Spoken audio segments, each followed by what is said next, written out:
Buen día, soy la doctora Carla Cristina Barrera Marín, soy médico psiquiatra adscrita a la dirección médica, soy médico supervisor a cargo del programa integral de salud mental. El día de hoy me complace presentar con ustedes el tema Guía Operativa para el Manejo Integral de Urgencias en Salud Mental, Código Morado.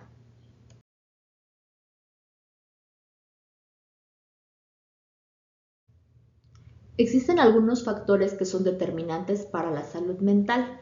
Entre ellos se destacan los factores biológicos, aquellos, por ejemplo, donde entra la genética, toda esta carga, predisposición que podemos tener, nuestra composición también, la edad en que estemos cursando, factores hormonales, etc. Factores psicológicos como serían las habilidades emocionales, los mecanismos de afrontamiento, también algunas especificaciones o situaciones especiales como sería si existiera un abuso de sustancias y circunstancias sociales, económicas, geopolíticas y ambientales. La exposición a las circunstancias sociales y estas que menciono, geopolíticas y ambientales que sean desfavorables, como por ejemplo la pobreza, la violencia, la desigualdad y la degradación del medio ambiente, también nos va a aumentar el riesgo de poder sufrir una afección en nuestra salud mental. En esta diapositiva podemos observar las principales causas de años vividos con discapacidad, denominados ABD, en orden de magnitud en 2019 y 2021. Como podemos ver, tanto los trastornos depresivos incrementaron en cuanto al lugar en el que se encontraban del 4 al 3, y los trastornos de ansiedad también estuvieron presentes. Están estos entre las primeras 10 causas de años vividos con discapacidad, y la esquizofrenia y el trastorno bipolar se encuentran en las primeras 20 causas. Entonces no es nada despreciable los trastornos mentales que nos están ocasionando años perdidos o vividos con discapacidad. Los principales trastornos fueron depresión y ansiedad en 2021. Estos trastornos representaron 64% de los ABDs totales por trastornos mentales en la población de 5 a 49 años. Los análisis presentados sugieren que la pandemia de COVID-19 modificó la tendencia de los trastornos mentales. Basta señalar que entre el 2019 y 2021 se incrementó tanto la prevalencia de estos trastornos en un 15.4% como de años vividos con discapacidad, aumento que no se había registrado en ningún lustro. Primero hay que determinar qué es una urgencia. Las urgencias en salud mental son todas las situaciones transitorias que alteran las funciones psíquicas, tanto emocional o conductual, que puede producir daños a otras personas o a sí mismo. ¿Qué tenemos que buscar en la resolución o la atención en las urgencias? Es primero resolver la necesidad más inmediata, precisar el factor desencadenante, intervenir para prevenir recaídas y también vincular al paciente y a su familia con el equipo de salud donde se continuará la atención. Vamos a revisar algunas de las situaciones clínicas de urgencias en salud mental. La primera es la ideación suicida. Cuando un paciente llega a la consulta externa o al servicio de urgencias porque tuvo un intento, porque lo está pensando, porque dejó una carta, pero afortunadamente la mamá, el papá, el esposo lo vieron y por eso lo están llevando, etcétera, es necesario dar un manejo apropiado que va a incluir, en primer lugar, es necesario que cuando existe la ideación suicida, tenemos que averiguar sobre los pensamientos o comportamientos suicidas. Antes se creía, y todavía algunas personas lo creen, que si nosotros preguntamos sobre si ha pensado en esto, les vamos a sembrar este pensamiento, esta idea, les vamos a meter la espinita y que por eso entonces ya se van a suicidar. Eso es completamente errado. Se conoce que al contrario, el hablarlo, el expresarlo, podría llegar a que alguien tenga una intervención adecuada en su momento y no culmine con un suicidio. Entonces, lo primero es que tenemos que averiguar sobre estos pensamientos, desde cuándo los tiene, qué tan frecuentes son, si ha tenido comportamientos, gestos, a lo mejor que me digan, yo lo he pensado, o sea, tengo problemas, estoy deprimida, o sea, por ejemplo, voy en el metro y me voy acercando cada vez más, sobrepasando la línea amarilla que tienen de seguridad, porque llego a pensar, ¿y si me aviento? ¿Y si esto? O paso por un puente y me asomo como pensando qué pasaría así. Entonces, todas estas cuestiones que son gestos suicidas o son algún tipo de comportamiento, es necesario conocerlos, porque esto nos va a hablar de a qué grado está esta ideación y a qué grado está el riesgo. Tenemos que evaluar, como bien lo dice la diapositiva, el riesgo actual del individuo de inferirse daño de forma inminente. Por ejemplo, clarificar el nivel actual de ideación y planificación suicida. Preguntar si ha buscado métodos, cómo ha pensado en hacerlo, por qué esto sí, por qué el otro método no. Porque si ellos han llegado a buscar esta información, el riesgo es muchísimo más alto a que me digan, yo me quisiera morir, no sé cómo, es más, ojalá que me durmiera y ya no despertara, pero hasta ahí se queda. A que me digan, es que yo ya averigüé que si mezclo tal sustancia con tal y cierro mis ventanas y entonces se va a despedir un gas y entonces ya yo no me voy a dormir, me voy a morir. Casi te hablan de la tasa de que alguien sobreviva, esto es baja. Eso ya no está hablando de un riesgo aún mayor para el suicidio. Por eso es importante que lo preguntemos.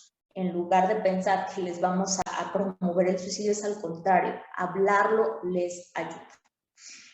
Hay que identificar factores de riesgo, incluyendo aquellos que son potencialmente modificables, y también identificar factores protectores y eventualmente potenciarlos. Ahorita vamos a ver cuáles son factores de riesgo, cuáles son los factores protectores. También hay que crear un plan de tratamiento en colaboración con el paciente y su red de apoyo. Es importante siempre que tengamos un paciente con una ideación suicida que busquemos con qué red de apoyo cuenta. Desafortunadamente, a veces, pues justamente no hay red de apoyo, o al contrario, la familia, la pareja, en lugar de ser la red de apoyo, es el factor que está desencadenando, que está gatillando esta ideación, ¿no? Por las cuestiones de estresores familiares, económicos, laborales que puedan existir. Pero sí es importante que también abordemos esta situación, no quedarnos únicamente en tiene ideación suicida, tuvo un intento, rápido al hospital psiquiátrico, porque es lo que requiere. O sea, probablemente se tenga que hospitalizar, pero también hay que ver todo su entorno. Importante saber que los intentos de suicidio previos siguen siendo el mayor predictor de intentos y de suicidios posteriores, porque se sabe que a pesar de que la mayoría de los individuos que se autoagreden no terminan cometiendo un suicidio, las autoagresiones repetidas, incluso sin intención suicida, son un predictor de suicidio y están presentes típicamente a los 12 meses previos al homicidio en personas jóvenes. Entonces, conocer si se ha intentado suicidar previamente es primordial, porque eso nos va a hablar de si el riesgo cada vez es mayor. Si una persona ha cometido intentos varios, es probable que cada vez escale más en la forma en la que lo intenta y que lo pueda llegar a consumar. Entonces, súper importante. La siguiente, por favor. En cuanto a los factores, tenemos de riesgo y protectores. También hay que analizarlos, hay que preguntarlos, hay que averiguarlos. Existen factores de riesgo que son modificables. Por ejemplo, nos habla de los trastornos mentales que puede existir de base. Un trastorno afectivo, un trastorno psicótico, un trastorno de ansiedad, del abuso de sustancias, de conducta alimentaria, porque puede ser modificable, porque de llevar un adecuado tratamiento, un tratamiento psicoterapéutico, probablemente pues esto vaya mejorando y se pueda modificar este riesgo. En cuanto a la salud física, pues también las enfermedades físicas que cursan con dolor crónico, una persona que tiene dolor crónico puede llegar a pensar, y yo ya quisiera mejor morirme. Probablemente no porque desee dejar de vivir, sino porque lo que desea es dejar de sentir ese dolor.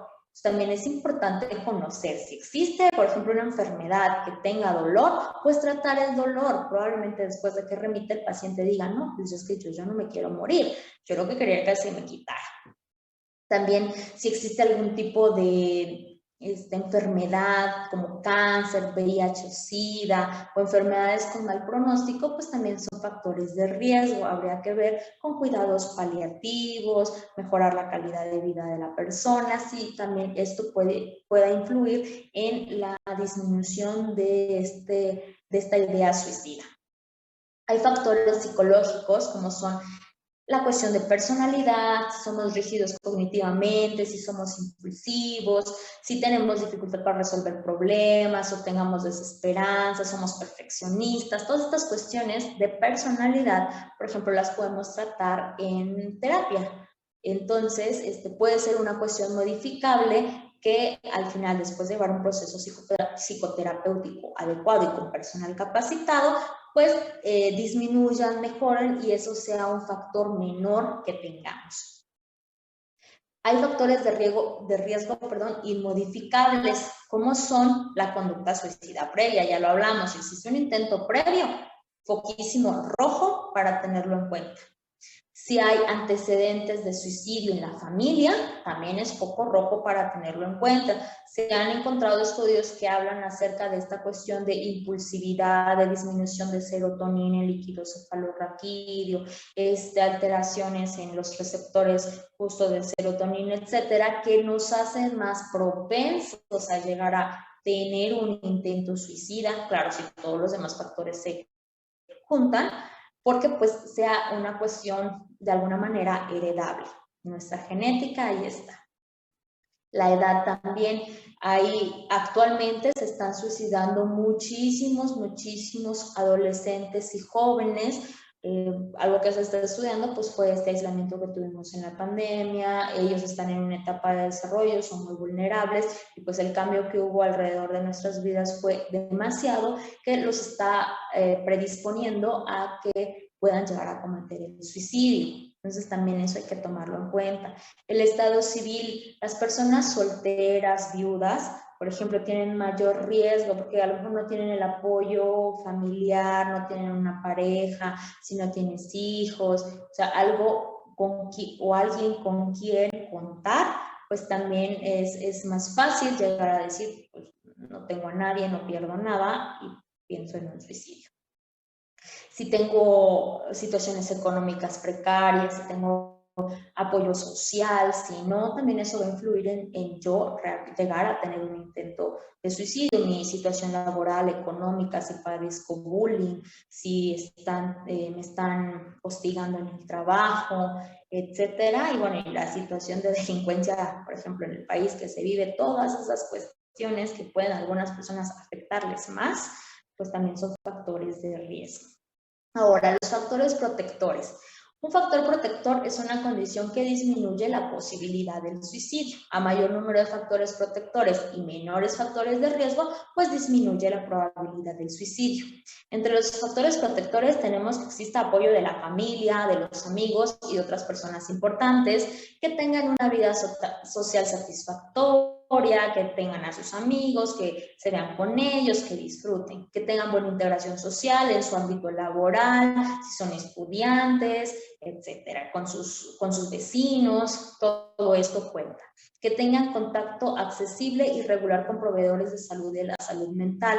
No es lo mismo aquí, por ejemplo, la cuestión económica, quién tiene acceso a qué. Si tenemos un tipo de derechohabiencia, pues bueno, al menos tenemos acceso a lo que nos ofrezca nuestra derechohabiencia. Hay personas que desafortunadamente no lo tienen y no van a asistir, y mucho menos, desafortunadamente, van a existir por una cuestión de salud mental que está tan estigmatizada y que muchas veces también tienen que poner en balanza gasto para acudir con un psicólogo, con un psiquiatra o con mi familia. Entonces también esta situación situación es importante, o que vivo en un lugar donde simplemente no se conoce la salud mental. Con trabajo y puede haber un médico general tal vez en una clínica y ya. Pero en cuanto a salud mental no hay, a lo mejor no tengo la accesibilidad. Si lo tengo, pues es un factor protector. Si no lo tengo, pues también es un factor de riesgo, ¿no? Que haya atención eficaz de salud mental, lo que hablábamos, que hay intervención o facilidad para el acercamiento, que tenga una fuerte conexión con familia y que tenga también habilidades para resolver problemas o conflictos. También eso tiene mucho que ver con los factores. Ahora, al contrario, de riesgos psicológicos que leímos, hay también cuestiones de personalidad, de factores psicológicos que nos pueden ser protectores, que somos resilientes, que tengamos este tipo de habilidades para, como se dice acá, resolver problemas y conflictos. La siguiente, por favor. También es importante, ya lo hemos mencionado, pero en la ideación suicida tienen que considerarse los estresores sociales, especialmente en el contexto de la circunstancia y la edad de cada paciente. Decía, los jóvenes, pues la problemática social de los jóvenes es distinta a la de una persona que ya se encuentra en edad laboral, es distinta a una persona que ya se retiró, que ya se jubiló, es distinta a un adulto mayor que ya está en otra etapa de su vida. Entonces, tomar en cuenta estos estresores. También tomar en cuenta la existencia de enfermedades médicas, como ya lo hablábamos, ¿no? Si tienen dolor, si es una enfermedad llamada terminal, o que les está ocasionando ya dificultades para que puedan ser autosuficientes. Todas estas cuestiones son las que se tienen que tomar en cuenta. El uso de sustancias o como tal los trastornos por uso de sustancias, que van a incluir tanto medicamentos adictivos, alcohol, drogas ilícitas, se asocian también al riesgo, a un aumento del riesgo de suicidio. Por eso es importante hacer una buena interrogatorio, establecer una buena alianza con el paciente para que podamos identificar este tipo de factores. Adelante, por favor. Se va a considerar un riesgo suicida agudo o severo si nos encontramos ante un paciente con una ideación suicida intensa, que es frecuente, o sea, todo el tiempo está persistente, todo el tiempo está pensando que sería mejor morir, y que ya tiene una planificación. Ya lo hablamos, a lo mejor sé que mi papá tiene a mano una escopeta, un arma de fuego, ya no sé cómo se llame, ya lo planifiqué, sé que él sale hasta tales horas de la noche, entonces yo tengo acceso de tal a tal hora, mi mamá tampoco está. Todas estas cuestiones que puedan estar planificadas es lo que nos habla del riesgo. Que existan múltiples factores de riesgo o que alguno sea muy significativo. El número de intentos suicidas que ya hablamos es el factor predictivo que más nos puede hablar. Que tenga poca capacidad de autocontrol por un contexto de personalidad, los factores psicológicos que mencionamos, o por el uso de sustancias, porque también una persona que está intoxicada, pues ya no tiene la misma capacidad de autocontrol y se pueden llegar a dar que los intentos suicidas estén en este contexto de intoxicación, que en realidad, pues, cuando se les pasa la intoxicación, el intento, se les da tratamiento, etcétera, dicen, no, pues ni siquiera me acuerdo, estaba muy alcoholizado, o sea, sí estoy triste, pero la verdad es que yo así no me quitaría la vida, pero con la sustancia encima, ahí sí lo hicieron. Y bueno, que también tenga pues pocos factores protectores, que viva solo, que la relación familiar esté rota, que no tenga acceso a a salud mental, a la atención, etcétera. Entonces, todos estos, a la suma, si vemos algo así, se va a considerar un riesgo suicida agudo severo. También existen escalas que nos pueden ayudar. No las menciono, pero existen escalas tipo SAT-Person, hay escalas para impulsividad, de riesgo suicida, que pueden ser utilizadas al final de cuentas en la evaluación, también para tener algo, llamémosle, un poco más objetivo. En el caso que identifiquemos que existe un riesgo suicida realmente alto, el paciente no debe de quedarse solo, se deben de retirar todos los elementos de riesgo con los que pueda hacerse daño. O sea, así pensemos hasta, ay, es un cordoncito, no pasa nada, pues hay que retirarlo. Áreas donde se puede enganchar el paciente, donde se pueda suspender, hay que retirarlas. Es un espejito chiquito, bueno, pero lo puede romper y se puede hacer daño, tenemos que retirarlo. Todo lo que consideremos que se puede, con lo que se puede hacer daño, se tiene que retirar. Y entonces sí debemos de considerar la posibilidad de hospitalizarlo, que puede ser de ser necesaria, y vamos a ver más adelante las cuestiones legales, incluso de manera involuntaria para proteger su vida. Desde el 2009, la OMS mencionaba que era fundamental emprender acciones acordes a las necesidades de las personas en las que se encuentra su salud mental vulnerada. Actualmente y después de la pandemia, como vimos en la diapositiva anterior, pues se han incrementado estas afecciones y esta discapacidad por trastornos mentales, por lo que es necesario emprender acciones. Ante esto, en el instituto se procuró brindar una atención a urgencias en salud mental con el objetivo de mejorar la intervención que se realiza por el equipo de salud mental y en general, dando a conocer las características de un paciente con trastornos mentales o del comportamiento y que se encuentran psiquiátricamente descompensados o con sintomatología aguda que represente un riesgo para su integridad o la de terceros. Para esto se realizó la Guía Operativa para el Manejo Integral de Urgencias en Salud Mental, Código Morado. Es la guía número 20, de la cual vamos a estar revisando su contenido. Dentro de los objetivos de la guía tenemos el objetivo general, que es establecer un protocolo de reconocimiento y un manejo integral intrahospitalario del derechohabiente que se encuentra psiquiátricamente descompensado, con la finalidad de brindar atención oportuna, incluyente y con pleno apego a los derechos humanos, atendiendo la urgencia en salud mental de los pacientes derechohabientes de nuestro instituto en los 3 niveles de atención. Como objetivo específico es implementar camas y un protocolo de manejo en urgencias, admisión continua y o áreas intrahospitalarias para el manejo integral de urgencias en salud mental de derechohabientes con sintomatología aguda que pueda poner en riesgo su integridad o de terceros y garantizar su seguridad. En la guía nos menciona el personal que es necesario para que participe en la atención. Para los servicios de salud mental en el marco de una urgencia, se requiere de personal sanitario facultativo de acuerdo con los recursos humanos con los que cuente cada unidad médica en función del nivel de atención que esté manejando. Por ejemplo, pueden ser médicos generales, médicos familiares, médico especialista en psiquiatría, en urgencias, en medicina interna o entre otras especialidades como por ejemplo pediatría. También va a ser necesario la participación de personal paramédico, como es el caso de enfermería, psicología, camilleros y de trabajo social. Y también no dejar de lado que es importante que el personal administrativo y de seguridad también tenga conocimiento de lo que dice esta guía para manejar adecuadamente a los pacientes, porque también tienen una función al momento de la atención.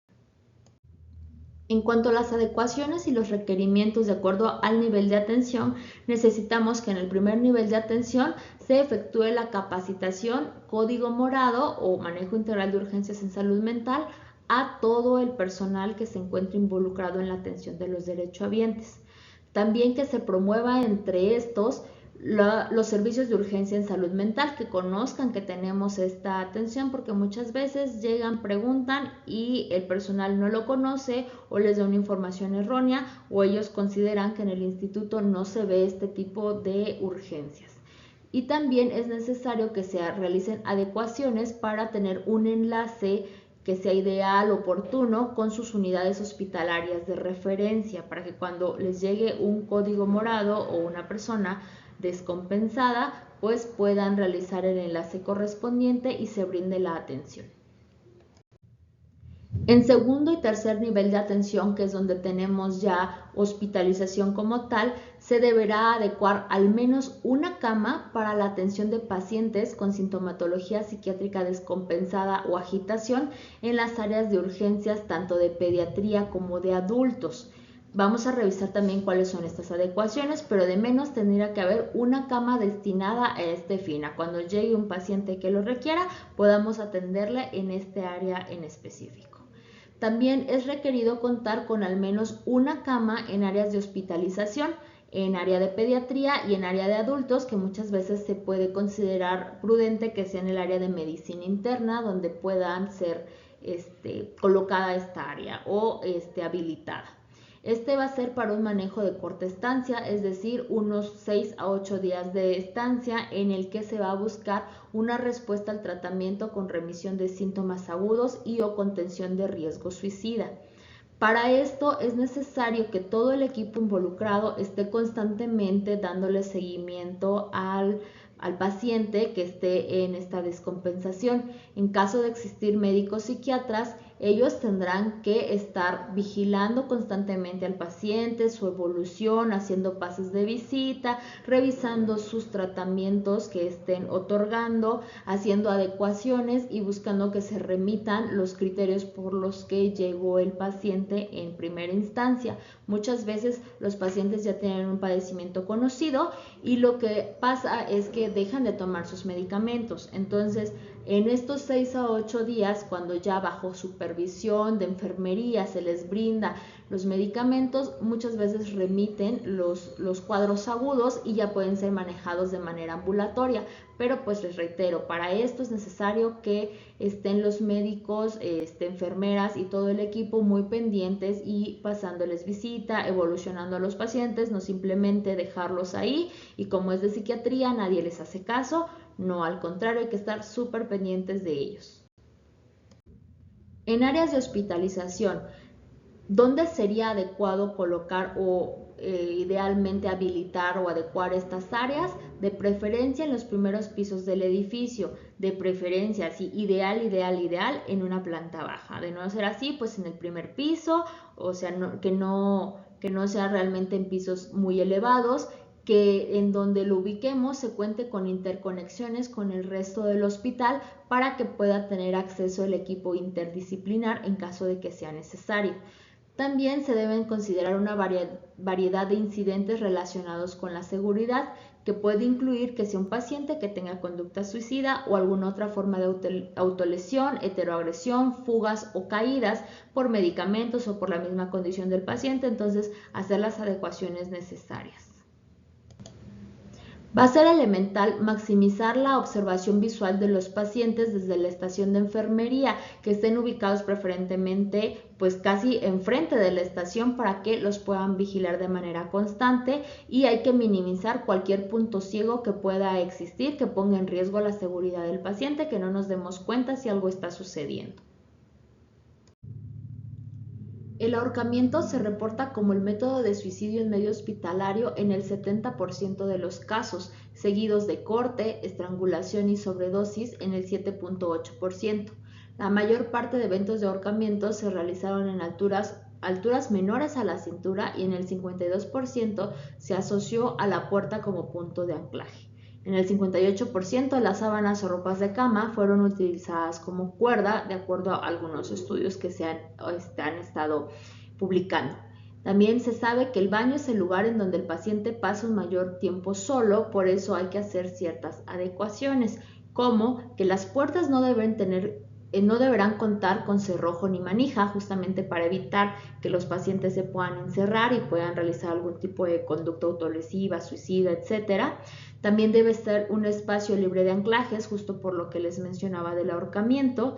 Tiene que haber un sistema de alumbrado y mobiliario que limite el acceso de los pacientes tanto a focos como contactos eléctricos, porque pues son áreas peligrosas.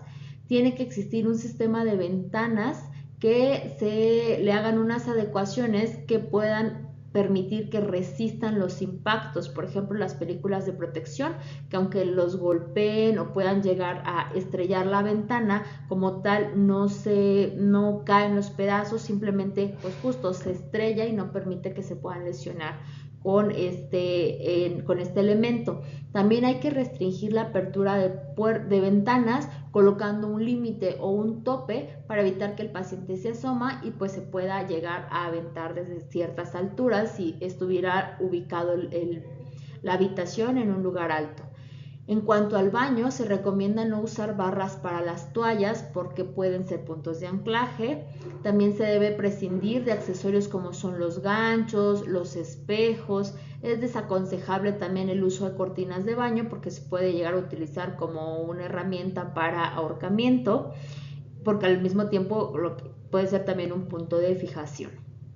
También es preferible utilizar muebles de materiales resistentes y en caso de que sea posible incluso anclarlos al piso para evitar que puedan ser movidos y que se puedan, tanto les pueda ayudar a que no se encuentren en un punto de anclaje, elevarse para buscar un ahorcamiento, como para poder hacerle daño a un tercero, por ejemplo, si los pueden manipular.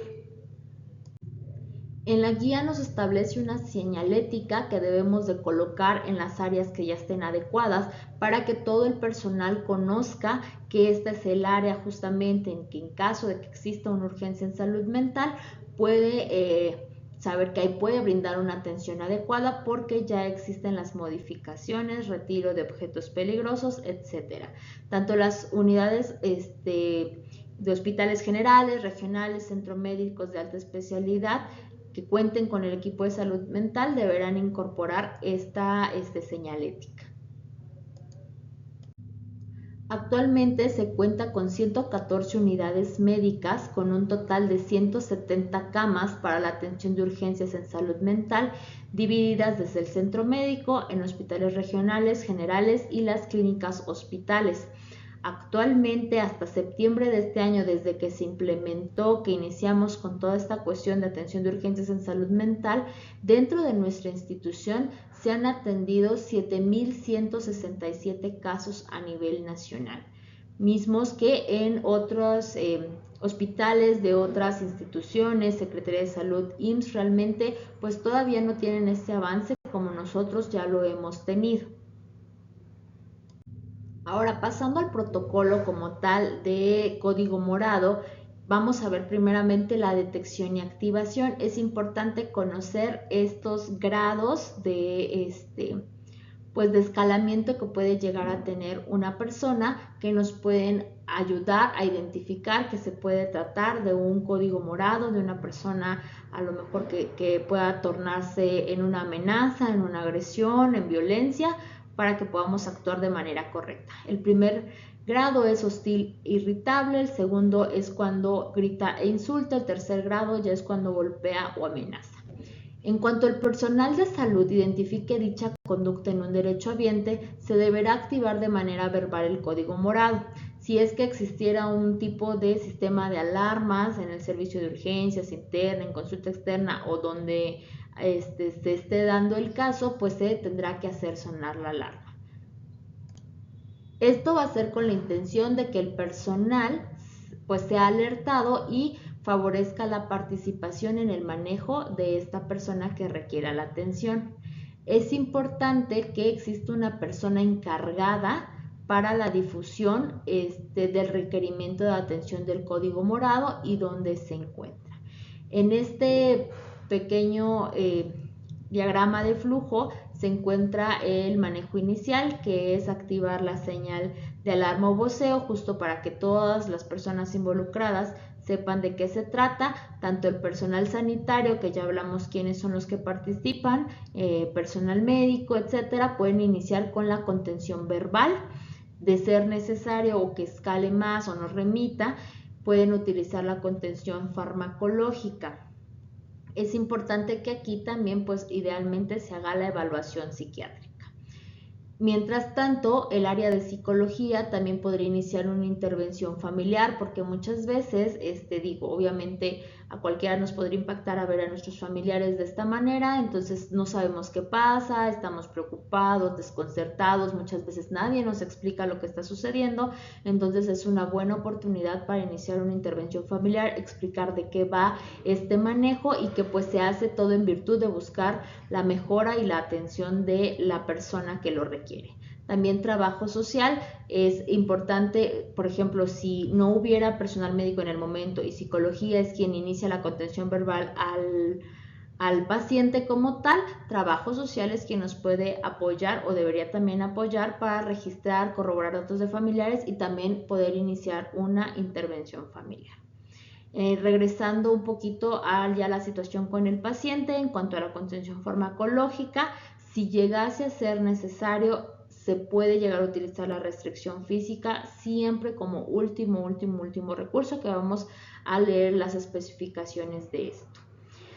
Si fuera también necesario que nos remita, a pesar de las contenciones que se han dado, las evaluaciones, puede ser requerido que pase a hospitalización. Entonces ya haríamos uso del área adecuada en urgencias para iniciar la contención del caso, o en su defecto, si remite, pues podemos egresar a domicilio, dependiendo de la situación. Si hubiese algún trastorno de base, enfermedad, pues bueno, ver también cuándo se va a dar continuidad y seguimiento al caso, no simplemente que se vaya y lo perdemos del radar, sino qué está sucediendo con él, por qué se dio esa urgencia y qué intervención vamos a realizar para que no vuelva a suceder. La finalidad del tratamiento es el reconocimiento temprano, estabilización de las condiciones que amenazan la vida y el control rápido de la agitación. En la guía nos habla de la técnica de desescalada, que esta es considerada las estrategias de primera línea en el manejo de personas agitadas que no están en un inminente peligro de lastimarse a sí mismos o a otras personas. Esta técnica implica estrategias tanto verbales como no verbales para ayudar a calmar a un paciente. El primer paso para tratar con éxito a un paciente es establecer una buena relación que va a permitir reconocer y abordar las necesidades básicas, que pareciera una forma que es muy simple, pero la verdad es que es muy efectiva. Asegurarse que el paciente se encuentre en un ambiente confiable, que se ofrezca o proporcione a lo mejor agua, que se sientan seguros, que se sientan cómodos, escuchados. A menudo esto se pasa por alto, pero pues justamente es necesario también pensar en que a lo mejor puede estar cursando con dolor el paciente y que eso puede estar haciendo que su conducta se muestre de esta manera, como agitado o descontrolado. Es ideal pensar. Algunas estrategias comunes para la desescalada afectiva incluyen mantener la calma y mantener una conducta respetuosa, tener en cuenta el espacio personal, mantener una distancia segura, evitar amenazar o presentar un comportamiento de confrontación. Muchas veces el hecho de cruzar los brazos, estar muy cerquita del paciente o estarlo mirando fijamente puede hacer sentir incómodo al paciente o incluso que se sienta amenazado. También es importante mostrar empatía e interés profesional. Las técnicas verbales importantes incluyen abordar la violencia directa, establecer los límites, ofrecer opciones e informar al paciente también que pueden existir consecuencias de que éste llegue a presentar un comportamiento inapropiado. Siempre es importante brindarle la información completa al paciente para que sepa qué está sucediendo. También va a ser importante identificar la probable etiología de la agitación. Para esto podemos partir desde conocer si se encuentra con un nivel de conciencia alterado o no. Si fuera así, que si esté alterado su nivel de conciencia, podemos pensar en un síndrome confusional. Habría que pensar si se trata de una enfermedad orgánica, metabólica, neurológica o alguna cuestión que se encuentre descompensada, que esté bajo el influjo de alguna sustancia, tóxicos. Si está dentro de un cuadro de intoxicación o abstinencia, pues hay que tratar como tal ese cuadro, ¿no? También si fuera una enfermedad orgánica, metabólica, neurológica, pues hay que dar tratamiento al cuadro de base, hay que dar antipsicóticos y evitar en la medida de lo posible pues el uso de las benzodiazepinas, que si bien muchas veces pareciera la primera opción para dar, a veces pueden hacer una reacción paradójica dependiendo justamente de el tipo de población de la que se trate, pediátrica, geriátrica o también de cómo se encuentra en ese momento el paciente como tal. Si no existiera un nivel de conciencia alterado, también podríamos llegar a pensar que, por ejemplo, pudiera ser un cuadro de demencia, ¿no? Que se estuviera agitando en el sentido de que a veces pues no reconocen a las personas, se sienten angustiados, amenazados, entonces podrían llegar a presentar esta agitación. En este caso podríamos usar los antipsicóticos y evitar las benzodiazepinas. También podría ser un cuadro de discapacidad intelectual, que podría ser algo, llamémoslo similar, en el que no tienen esta capacidad de razonamiento como tal, su juicio puede estar disminuido o ausente, entonces pues también pueden llegar a presentar agitación psicomotriz. También se podrían usar antipsicóticos y evitar las benzodiazepinas. Cualquier otra patología psiquiátrica habría que ver si hay desconexión con la realidad. Si fuera así, pues estamos hablando de un evento de psicosis como tal. En este caso, pues el más común es la esquizofrenia, aunque hay otros trastornos psicóticos que se podrían estar dando como ideas delirantes, un trastorno psicótico breve, un trastorno esquizoafectivo, un afectivo bipolar en episodio maníaco que tenga ideas delirantes a lo mejor, pero pues aquí veríamos la desconexión de la realidad. Si no está desconectado de la realidad, podremos a lo mejor ver un estrés agudo, que podría ser en un trastorno afectivo, en trastornos de ansiedad, en trastornos de personalidad. En cualquier caso de estos, es prudente evitar las benzodiazepinas y en primera instancia utilizar los antipsicóticos, o si es conocido de base ya el problema, pues bueno, abordar la situación. En este diagrama se establece una propuesta para el tratamiento de la agitación psicomotriz en el contexto de una urgencia en salud mental, empezando desde la fase 0, que sería prevenir la agitación, después una fase 1, que sería el primer contacto y la aproximación, que si continúa agitándose o escala mayor agitación, ya podríamos utilizar la de escalada verbal. Posteriormente, si se continúa, un tratamiento farmacológico e incluso llegar a pensar hasta una restricción física. En la guía nos establecen estrategias farmacológicas o pautas de tratamiento farmacológico, también llamado restricción química. Por ejemplo, para una agitación psiquiátrica que no es psicótica, se llegaría a poder utilizar el alprazolam, que es una benzodiazepina, desde 0.5 hasta 2 miligramos, siempre iniciando con la dosis más baja. También podría ser utilizado el lorazepam de 2 a 5 miligramos, siempre iniciando con una dosis bajita, a lo mejor desde 1 miligramo, o el diazepam. Cuando se trata de una agitación orgánica o psicótica, ahí sí lo ideal son los antipsicóticos. Por ejemplo, con la olanzapina tabletas desde 5 hasta 30 miligramos podemos iniciar con, no sé, 10 miligramos, una tabletita o media tabletita, cuando son personas adultas mayores. En caso de que no acepten la vía oral, podemos utilizar la vía intramuscular. Como segunda pauta podemos utilizar el haloperidol, se puede utilizar cada 30 a 45 minutos hasta mejoría en una dosis de 5 a 10 miligramos cada aplicación. Es importante conocer que también el haloperidol, finalmente por su mecanismo de acción como un antipsicótico de primera generación, pues nos puede causar ciertos efectos secundarios, particularmente motores, extrapiramidales, de distonía. Entonces también que esto sepamos, ¿no? Que a mayor dosis, pues mayor es el riesgo, pero pues también tenemos que utilizarlo cuando se requiere en una agitación. También existe vía oral, pero normalmente cuando son las agitaciones para una óptima respuesta y porque muchas veces el paciente no colabora, pues se puede aplicar vía intramuscular. En cuanto a la contención en población pediátrica, los principios para la elección del método son optimizar la seguridad del paciente y del personal también, ayudar al infante a manejar sus emociones y mantener o retomar el control de ellas, usar el método menos restrictivo posible y más adecuado a su edad y minimizar acciones de coerción que puedan exacerbar el estado de agitación. El manejo debe incluir inicialmente técnicas verbales de contención. Puede también llegar a utilizarse la contención farmacológica únicamente en aquellos casos en los que el niño o adolescente represente un peligro para sí mismo o para terceros. Para esto debe obtenerse el consentimiento de quien esté fungiendo como tutor en ese momento. En primera instancia debe ofrecerse la medicación vía oral y la vía intramuscular debe emplearse únicamente pues como un último recurso.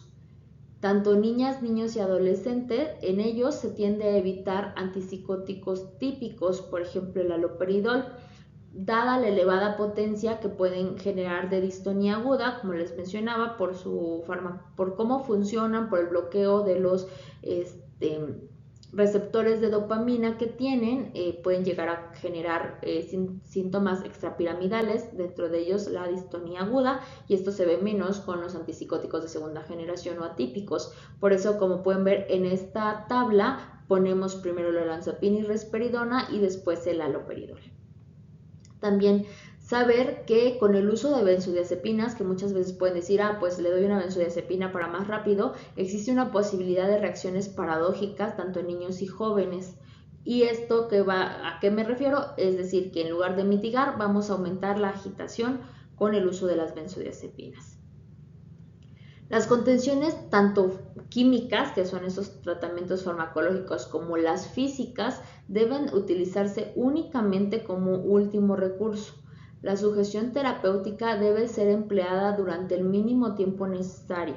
Los pacientes deben estar monitorizados frecuentemente, no solo para asegurarse de que no se estén autolesionando o exista alguna otra situación médica, sino también para saber en qué momento, a la brevedad posible, puede ser retirada estas contenciones o sujeciones gentiles. Como recomendaciones generales del procedimiento, tenemos que la restricción química o sujeción terapéutica solo debe utilizarse cuando esté clínicamente justificado y después de considerar otras opciones de tratamiento. Va a ser indicado únicamente por el personal médico.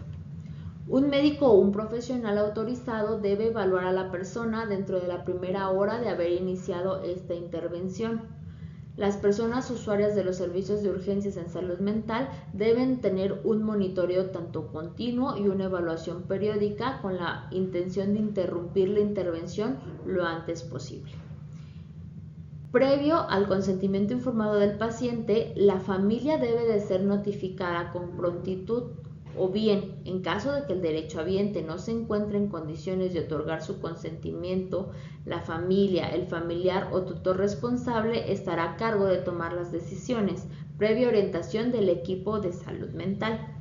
También se debe de realizar una retroalimentación oportuna y veraz con la persona y el personal médico después de haber concluido la intervención para buscar las áreas y oportunidad de mejoras. Las indicaciones para sujeción terapéutica. Se debe de considerar la sujeción terapéutica como prevención de un daño inminente a sí mismo o a otros, cuando otros medios han sido ineficaces, como una forma de prevención de un daño sustancial al ambiente físico, como prevención ante una probable interrupción grave del tratamiento y para reducir la estimulación o a petición del paciente que pudiera llegar a suceder. El equipo debe de tener al menos 5 miembros y, de ser posible, alguno de ellos del sexo femenino. Debe de incluir un líder designado que explique el proceso al paciente con un lenguaje claro.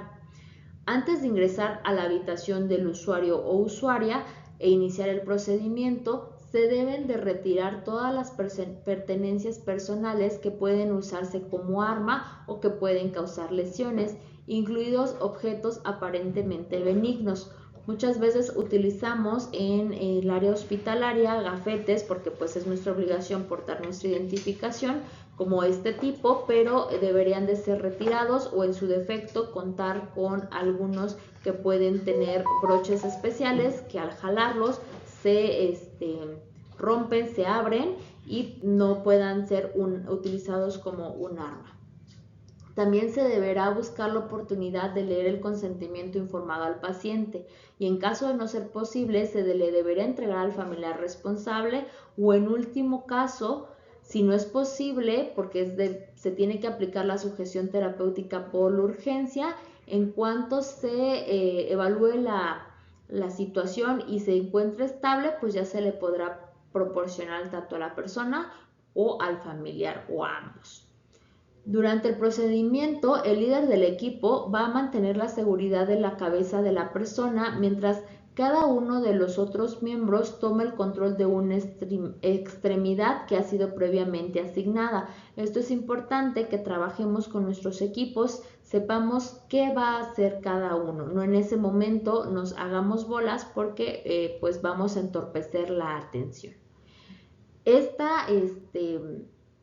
El control de la extremidad tiene que ser a través de una articulación principal como el codo o la rodilla, es lo que vamos a buscar fijar para reducir el movimiento. La sujeción como tal, ya que se realice, debe de ser atada a la base de la cama, ni a los pasamanos, barandales, ni a ningún otro lado, sino a la base de la cama.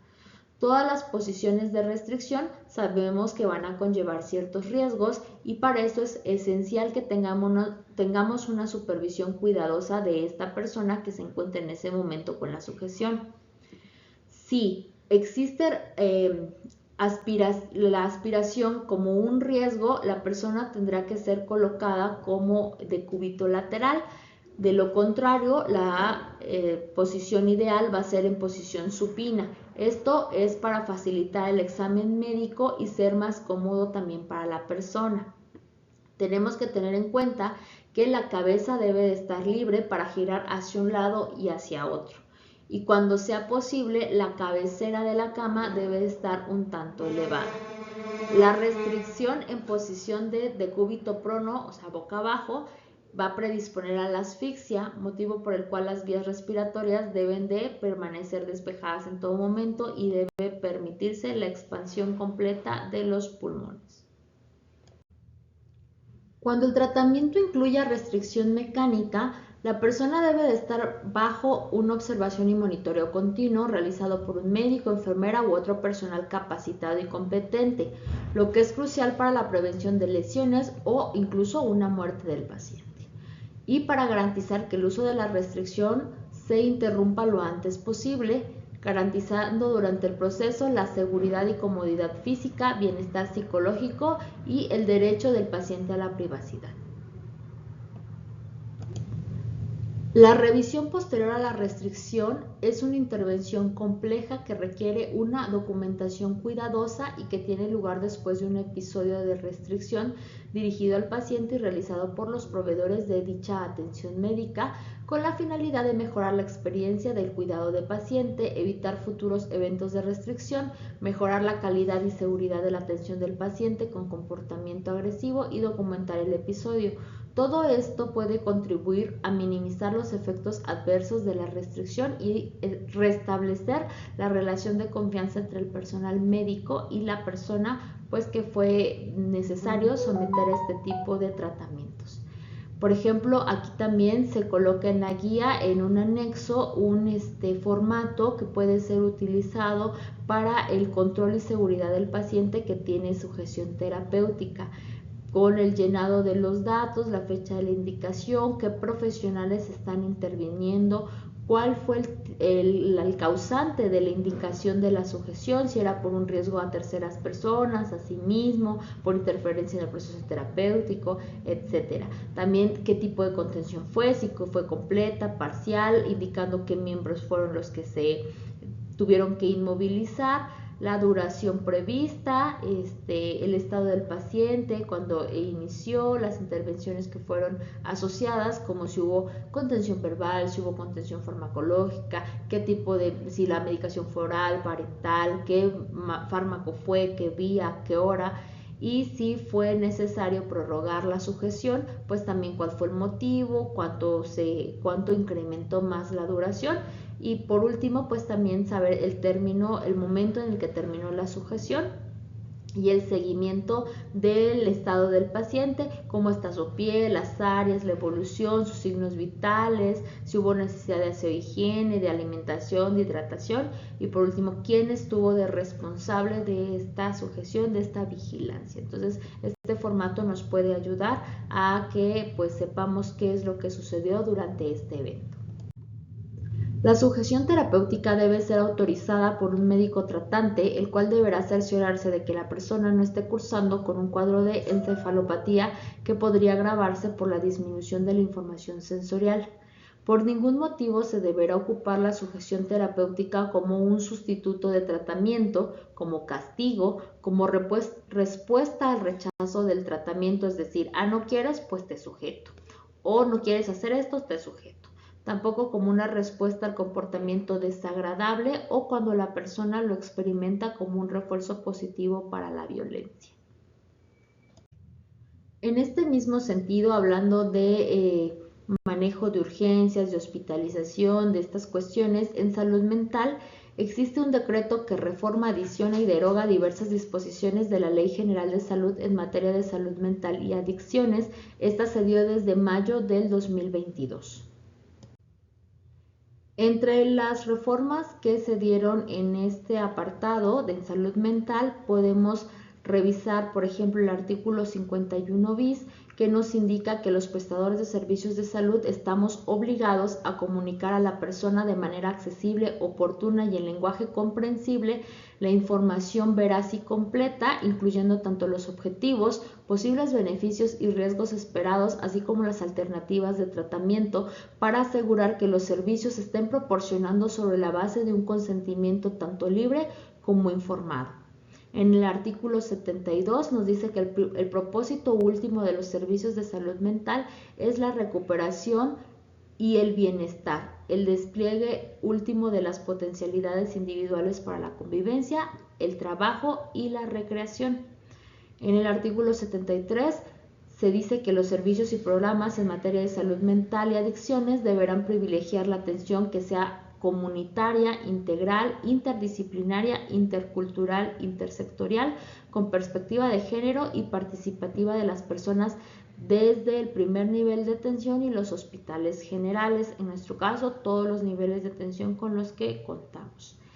El artículo 74 nos dice que para garantizar el acceso y continuidad de la atención se deberá de disponer establecimientos ambulatorios de atención primaria y servicios de psiquiatría en hospitales generales, regionales de alta especialidad e institutos nacionales de salud. Entonces, en todos lados debe de existir ya la atención en salud mental. También en este mismo artículo nos habla que se va a eliminar el modelo psiquiátrico asilar. Para esto no se van a construir más hospitales monoespecializados en psiquiatría, y los actuales progresivamente se van a llegar a convertir, o la visión es que sean centros comunitarios u hospitales generales integrados a las redes de servicios de salud. En el artículo 75 nos habla que el internamiento va a ser utilizado como último recurso terapéutico hasta agotar los previos. Si no existe otra posibilidad, se podrá llevar a cabo el internamiento. Este va a llevarse a cabo de manera voluntaria, preferentemente, y cuando aporte mayores beneficios terapéuticos al resto de las intervenciones posibles. Se realizará por el tiempo estrictamente necesario, o sea, en cuanto el paciente remita la situación que lo llevó a tener este internamiento, es necesario que egrese a su domicilio. Este va a ser en el hospital general o de pediatría más cercano al domicilio del usuario. Por justamente este artículo en esta reforma es que es necesario que en todas las unidades se habiliten estas áreas, se adecúen las áreas para la atención. En el ISSSTE nosotros ya llevamos, justo desde antes que saliera la reforma, ya estábamos avanzados en el tema, estábamos en la implementación. Actualmente pues ya llevamos, como les mencioné en la presentación, más de 7,000 casos atendidos en nuestra institución al interior de nuestros hospitales. También el artículo 75 nos habla del documento de voluntad anticipada, en el que la persona puede determinar el tipo de acciones que sean tomadas para su tratamiento, o la negativa también a recibir un tratamiento. Si en algún momento no puede llegar a tomar ya la decisión, si existe este documento de voluntad anticipada, se tendrá que respetar. En cuanto a la hospitalización, llamémosle psiquiátrica como tal o en salud mental, pues se va a dar siempre y cuando sea, reitero, último recurso terapéutico, y siempre y cuando existan síntomas que pongan en riesgo al usuario o su entorno, como serían los errores graves de juicio y conducta, una conducta suicida, desde una ideación, el intento, etcétera, que exista agitación o agresividad de difícil control, algún trastorno depresivo grave con o sin síntomas psicóticos, algún síndrome catatónico o negativismo a alimentos. También es importante mencionar que en esta reforma a la Ley General de Salud se establece que por ningún motivo el internamiento debe ser tanto indicado o prolongado si tiene como fin resolver problemas familiares, sociales, laborales, de vivienda o de cuidados del paciente.